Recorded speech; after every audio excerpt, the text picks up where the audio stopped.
Mae angen i Gymru leihau allyriadau carbon yn gyflym os ydym ni am gyfrannu i atal tymeredd cyfartalog y byd rhag codi mwy na 2% Celsius.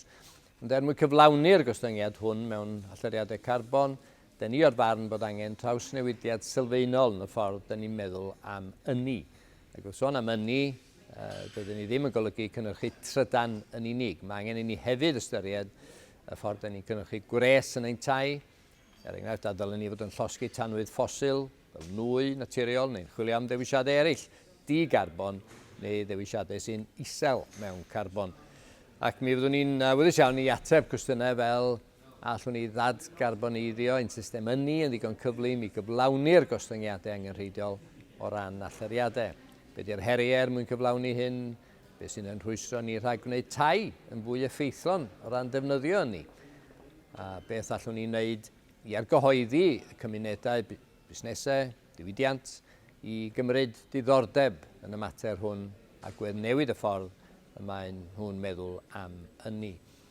I gael eglurhad llawnach ar ein gwaith ar yr ymchwiliad hwn, mi allwch chi gymryd golwg ar wefan y cynulliad, ond i grynhoi, mi fydd yr ymchwiliad hwn yn mynd i'r afel a materion fel sut y gall Cymru sicrhau dyfodol ynni gwell gan gynnwys cyflenwi ynni carbon isel, rheoli'r galw am ynni a historio a hynny ddigon cyflym i sicrhau gostyngiadau angenrheidiol o ran allyriadau carbon. Fe fydd all y seilwaith a'r fframwaith reoleiddio presennol gyflawni'r newidiadau hyn yn unol â'r cyflymder angenrheidiol ac wedyn y camau mae angen i bobl fel chi a fi a'r sector gyhoeddus, y sector breifat a'r trydydd sector eu cymryd.